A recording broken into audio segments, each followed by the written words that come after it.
The American lawn and garden industry is $50 billion a year.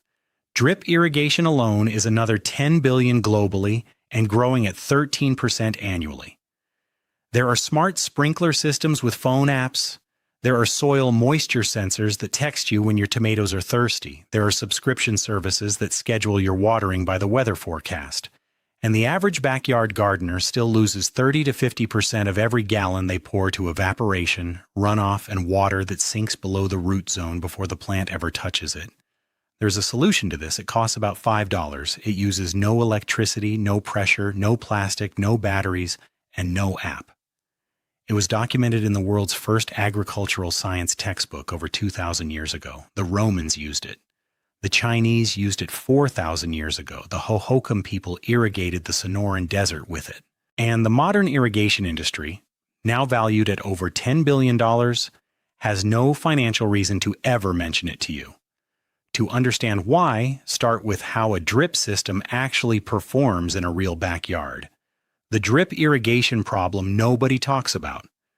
Drip irrigation is sold as the efficient option. Compared to overhead sprinklers, which lose 30 to 50% of their water to evaporation before it ever touches the soil, drip is genuinely better.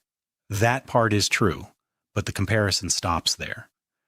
Because drip emitters operate on a timer, they release water on a schedule the gardener sets, and the schedule has nothing to do with what the plant actually needs at that moment.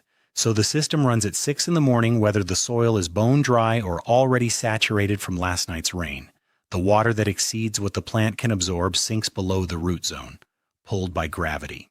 The water that arrives during peak heat partially evaporates from the surface before the roots can use it. Subsurface drip cuts losses, but requires installation depth most homeowners never achieve. Standard drip tape sits on the surface, and the inefficiency follows. The maintenance is the other half. Drip emitters clog with mineral deposits, sediment, biofilm, root intrusion. The fix is regular flushing, filter changes, and inspection that most home gardeners abandon after the first season. The result is a system that costs $300 to $800 to install, requires ongoing labor, and delivers efficiency gains that look impressive on a brochure but rarely materialize in a real backyard. The clay pot that beats every modern system. Now consider the alternative. An olla, pronounced oya, is an unglazed terracotta vessel with a narrow neck and a rounded body. You bury it in the ground up to its neck. You fill it with water. You plant your vegetables in a circle around it. That is the entire system. Here is what happens next, and the physics of it is the part the irrigation industry never wants you to think about. The walls of an unglazed terracotta pot are porous at a microscopic scale. Water inside the pot is held by surface tension against the inner wall.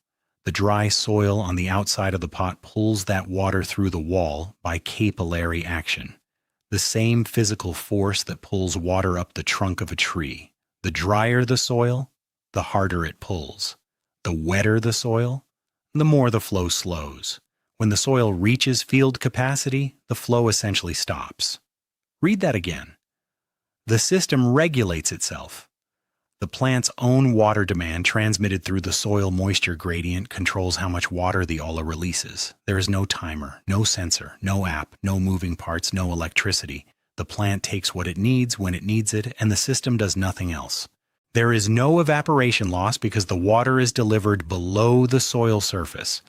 There is no runoff because the water never sits on top of anything.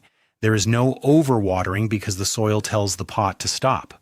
There is no underwatering because the plant's own roots wrap around the pot and draw moisture continuously. Multiple sources document the savings. The Farmer's Almanac cites 50 to 70% water reduction compared to surface irrigation. University of Arizona studies have measured 30 to 50% reductions even in dry soil conditions, where the comparison should favor mechanical systems. Independent gardeners using ollas in side-by-side trials report 70% water reductions consistently. Bill Mollison, the Australian researcher who founded the modern permaculture movement, called clay pot irrigation the most efficient irrigation system in the world. He had access to every drip system on the market when he said that, the history nobody teaches. The first written reference to Ala irrigation appears in the Fanqing Qi Shu, a Chinese agricultural manual compiled around the 1st century BC. That document is over 2,000 years old. The technique itself is older. Archaeological evidence places it in ancient Mesopotamia at least 4,000 years ago. The Romans adopted it from earlier Mediterranean cultures and called it the Ala. In pre-Columbian America, the Hohokam civilization in what is now Arizona used clay pot irrigation to grow corn, beans, and squash in the Sonoran desert, in conditions where modern agriculture without industrial irrigation would be impossible. It spread because it worked. It survived because it worked. Subsistence farmers in India, Iran, Burkina Faso, Brazil, and rural China still use it today, not as a heritage practice but as the rational choice for anyone whose water supply is limited and whose budget cannot support a mechanical system. The United Nations and organizations like WaterAid actively promote Ala irrigation in drought-affected regions because no other technique delivers the same efficiency at the same cost. A medium-sized Ala covers a circle roughly 2 feet in diameter. A larger one covers up to 4 feet. The cost to make one from 2 standard terracotta flower pots and a tube of silicone is under $5. Now follow the money. The global drip irrigation market was valued at nearly $10 billion in 2025 and is projected to more than double by 2033. The American residential lawn and garden industry sits at $50 billion annually.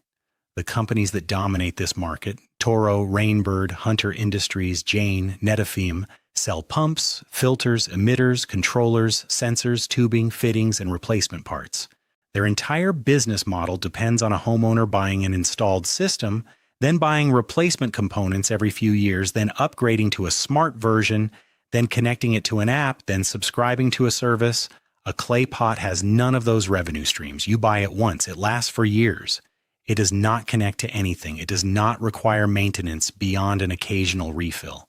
You cannot sell a software update for an Ala. You cannot bundle it with a service plan. You cannot meter it. From the perspective of every business in the residential irrigation market, the Ala is not a competing product. It is a category problem. It is the wrong shape of solution for a market built around recurring revenue. That is why you have never seen an Ala in a Home Depot garden center. That is why your local nursery sells you drip tape and timers. That is why every gardening blog promoted by major brands talks about smart sprinklers and skips the 4,000-year-old method that beats them all on every metric that matters. The information is not hidden. It is just not profitable to share. 2 honest caveats. First, Alas have limits. They work best in raised beds, vegetable gardens, and container plantings where you can space them evenly. They are not practical for large field crops, lawns, or sprawling perennial landscapes. If you are trying to irrigate an acre of corn, you need a different solution.